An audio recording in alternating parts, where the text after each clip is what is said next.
Revolutionary greetings to all and sundry, my dear people of the Southern Cameroons.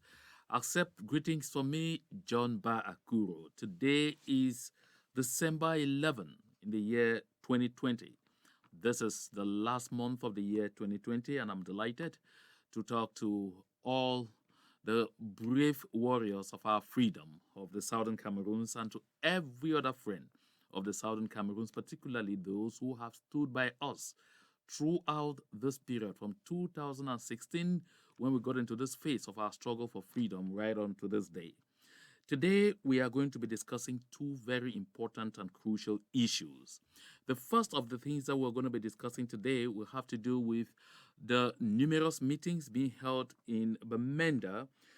The first one between the impostor city mayor, Chobang Paul, and the business community, and the second one that took place this Friday, between the colonial senior divisional administrator in Mezam, the senior divisional officer, and the people of the finance sector. That's still members of the business community, but of the finance sector.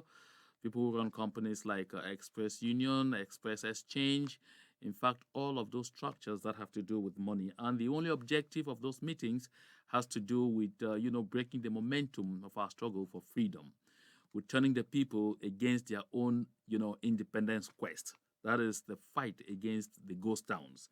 And then after that, we shall come to the most important aspect of today's conversation, which has to do with the takeaways from the briefing of the United Nations Security Council that took place in New York, in the United States of America. My dear people, let us get into the nitty gritties of this conversation right now.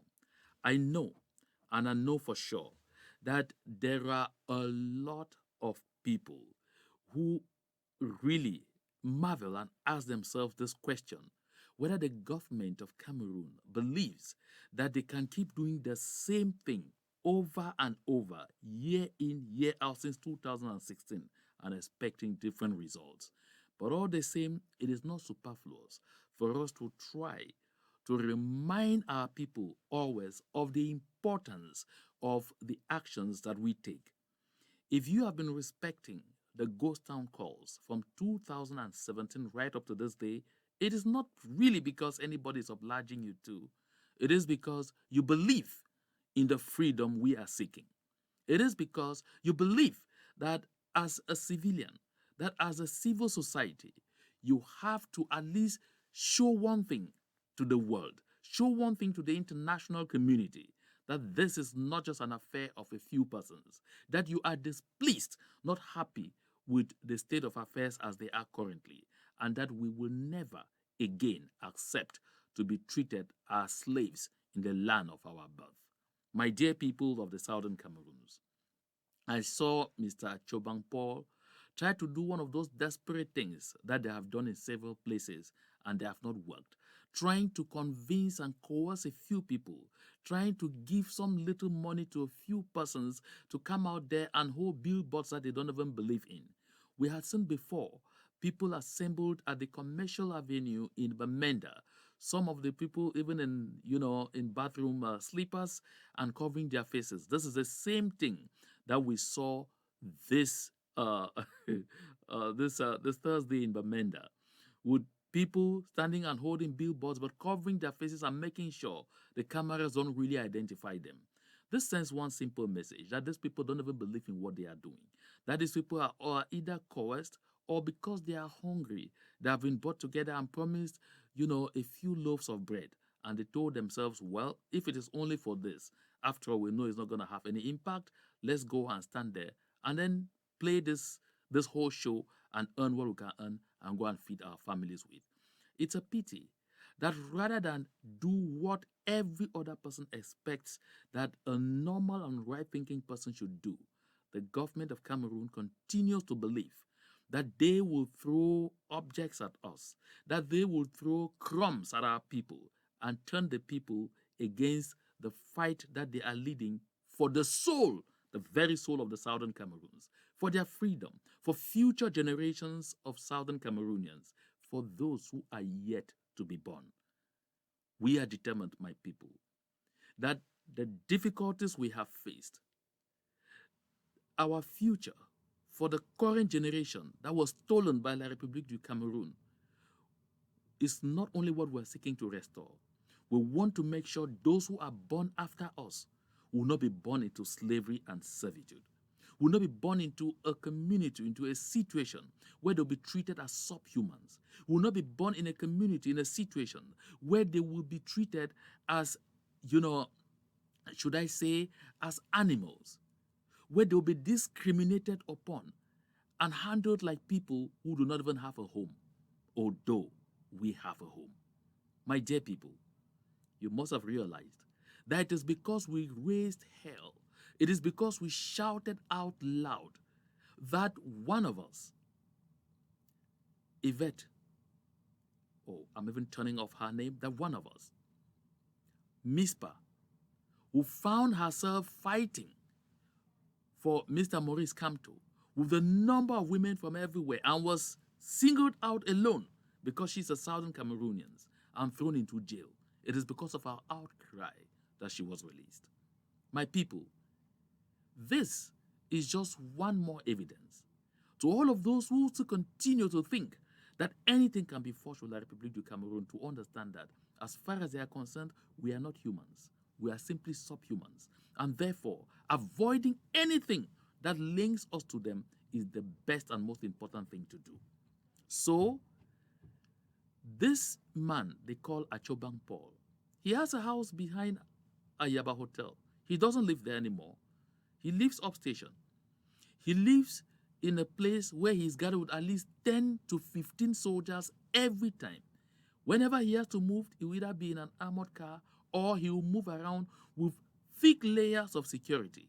But he's asking you who has no security at all, you don't have access to any armored cars, nothing, to go there and put your head under the sledgehammer for his sake, so that he should continue to, tap from where he never sold. My dear people, all those threats are threats we have heard before. Mind you, we continue to operate as a bunch, like a bunch of broom. We will continue to be strong. If you take yourself out of the bunch, you become very easy to break. But if you remain in the bunch of broom, they will never be able to break anyone. We must have to continue to remain strong. Mr. Senior Divisional Officer today was threatening business persons of the finance sector with total closure of their businesses from January 10 if they continue to respect ghost towns. My people, you have a choice to make here. Do you want to operate your businesses and live a permanent life of slavery, deliver your children into slavery and servitude? Or you want to let them shut it down for a few days because they can't hold it long? They themselves need those services, and they will understand that we are going to stop at nothing until we get what we want. I think this is the path of wisdom. We cannot let strangers define who we are in our own land. We cannot let strangers come to our land and tell us how we will live. We have been sending this strong message to the world. The world is seeing it, and we have to continue in the same light. In my next discussion, in my next communication, I'll bring a very important analysis about the situation of our traditional rulers, about the situation of our culture and customs, and make each and every one of us understand how they started eroding this gradually, and we let them. And they kept inching in until they've got to a point now where we are finding it so difficult to extricate what it represents the soul of the Southern Cameroons from their hands. This is why we really do not have to give them any opportunity to keep digging into us until we get that which we want, until we get that freedom that we deserve. Yes, all men are born free, and that is why we have to be free. I don't accept the last part of that quotation which says, but everywhere they are in chains. Yes, we have been in chains for about 60 years, but we have decided that it is time to break loose from those chains, and we will attain our objective. That's the much I have to say. Exchange with one another,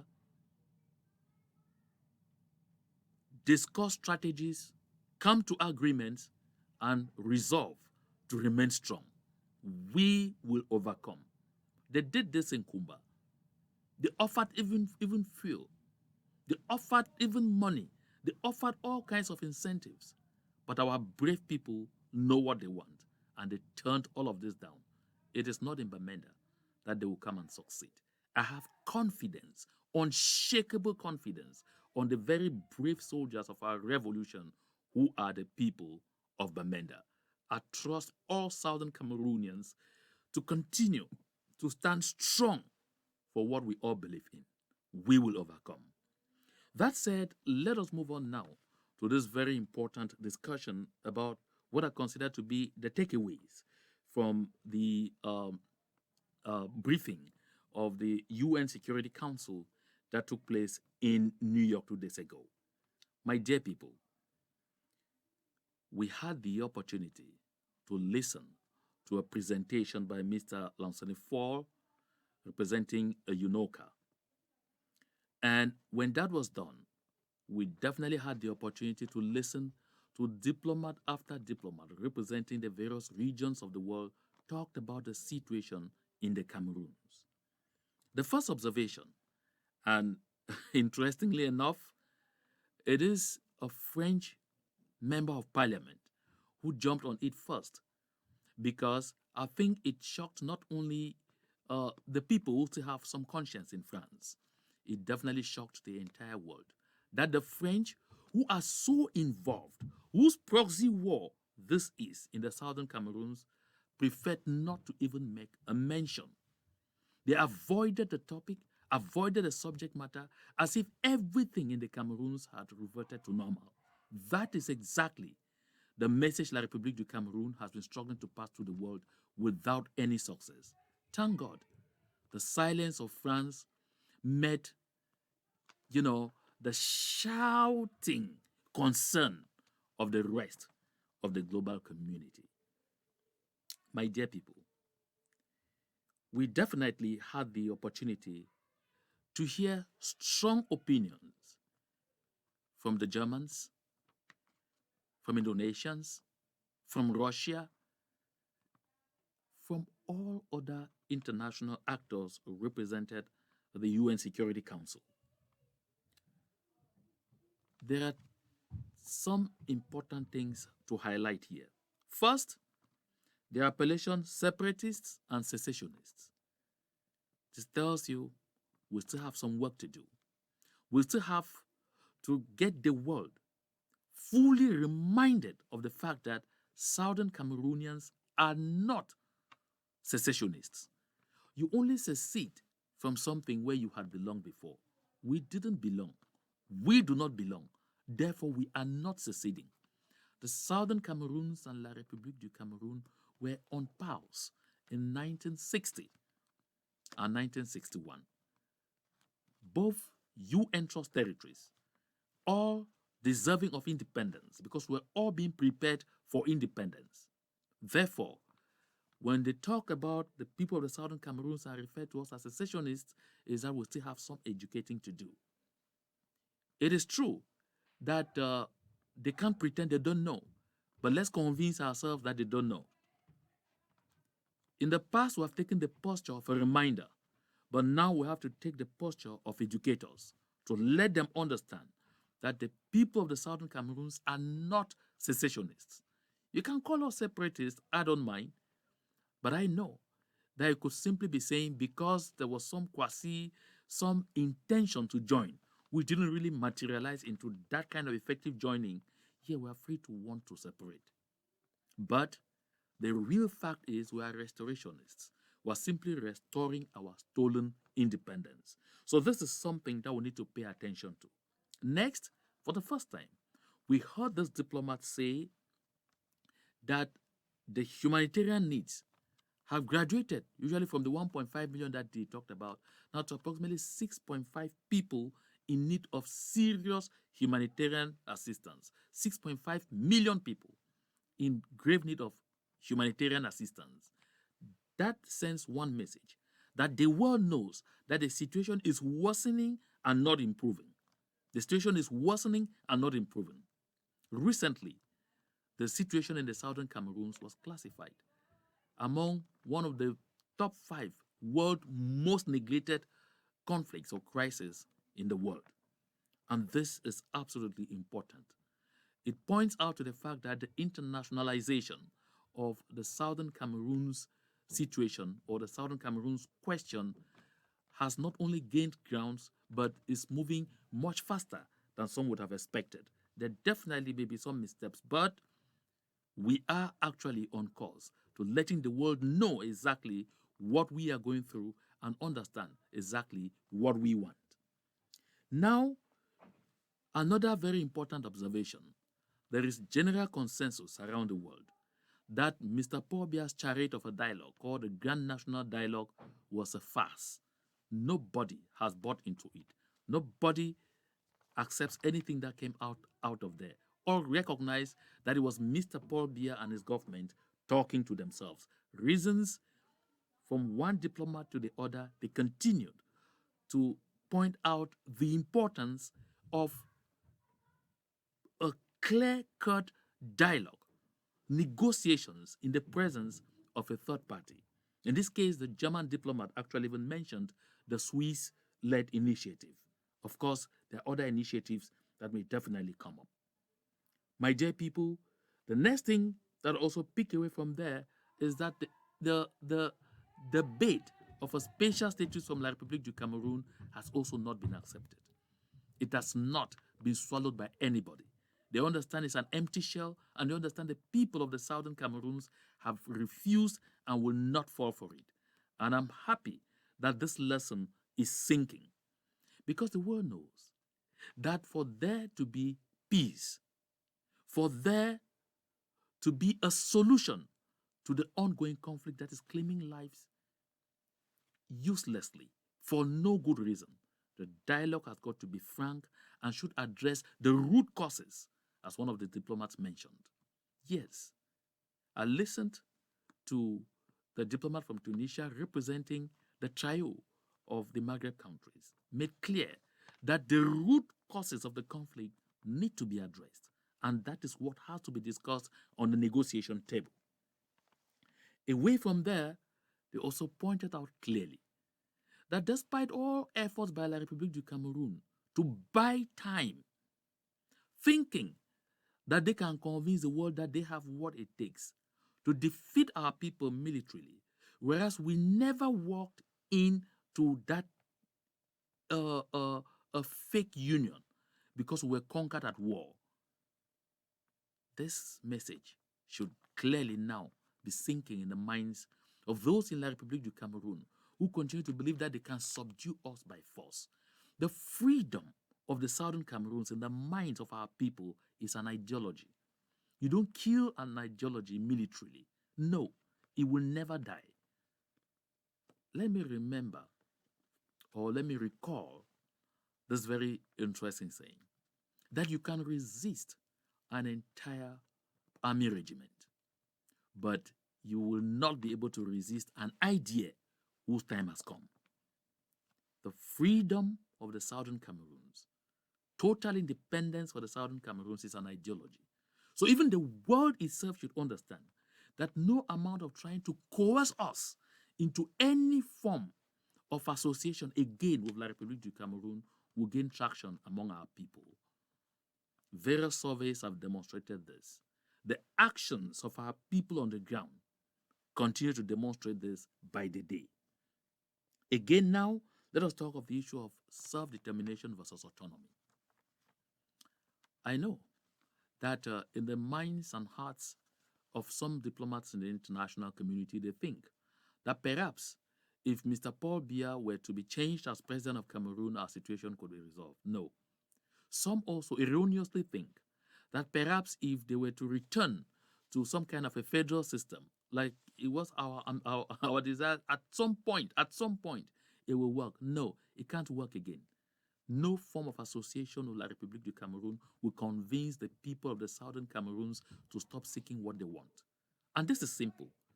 La République du Cameroon are a people who have never, ever respected any engagement. I think the world itself can see the bad faith from La République du Cameroon through their continuous denial to do what is right.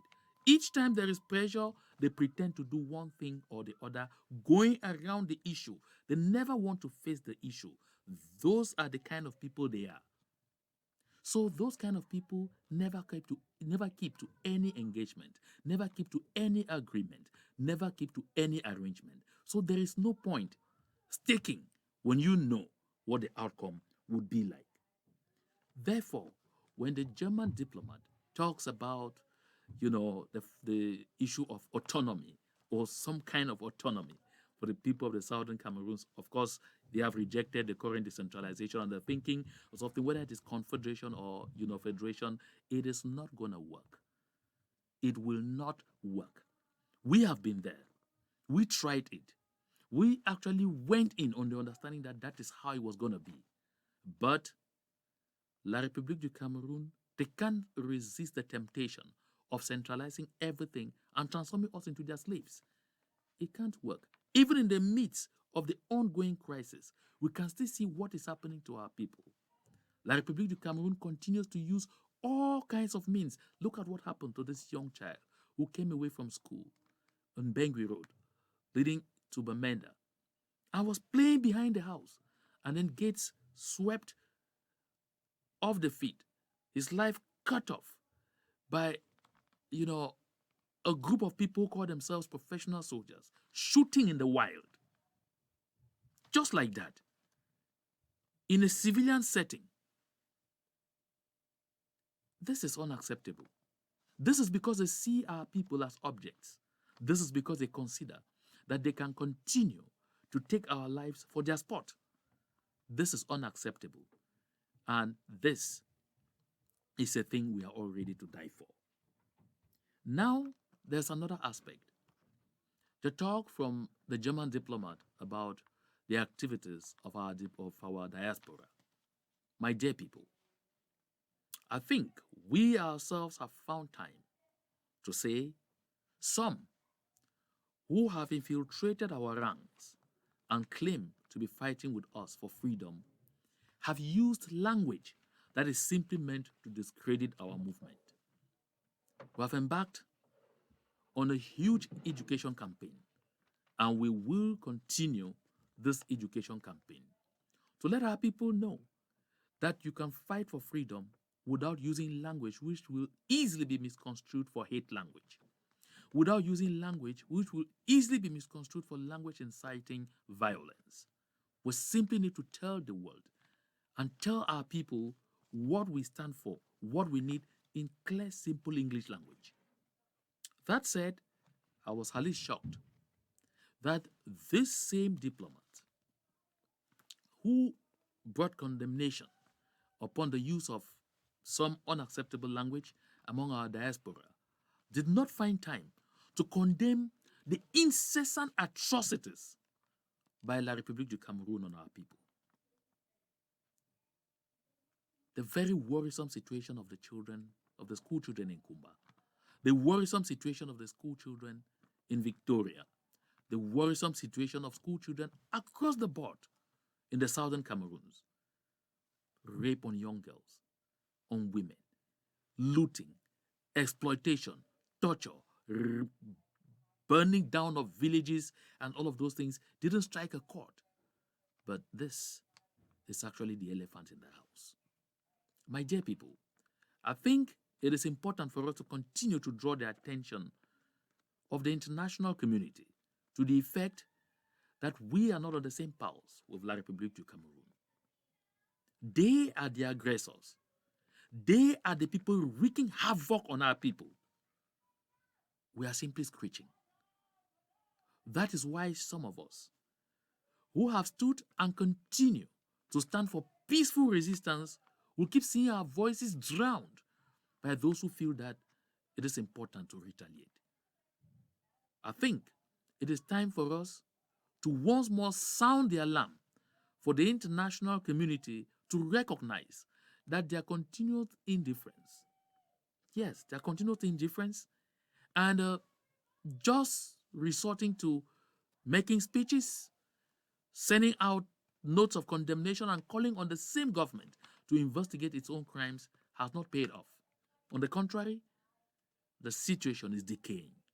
It is time for the free world to understand the need to step in and restore order.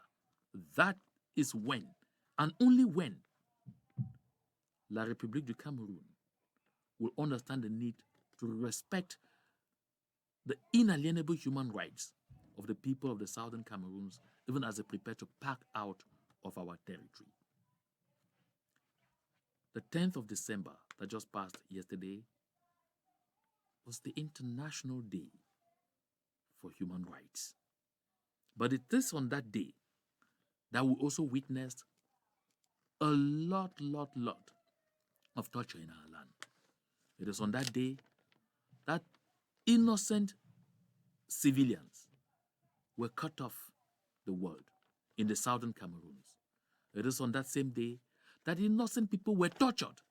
And it is on that day that the colonial authorities of La République du Cameroon were brutalizing the ears of our business community in Bamenda with threats rather than coming to sit down to spar with the people on exactly what needs to be done by peaceful means so that the two Cameroons live side by side as neighbors in peace and tranquility, helping each other's endeavor to development.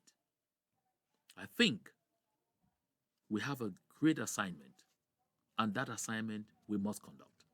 As you listen to this video, click to subscribe to this channel, share, and take the appointment. Our next recording will be on Sunday. And on that Sunday, I will bring you this very important analysis regarding the situation of our traditional rulers in the Southern Cameroons and why we are where we are with these people. And then talk about the remedies that we need to put in place to ensure that the soul of the Southern Cameroons is not completely destroyed by the encroaching La République du Cameroun. And I want to thank each and every one of us for listening, and make sure you share this communication, and let's meet again on Sunday. Thank you.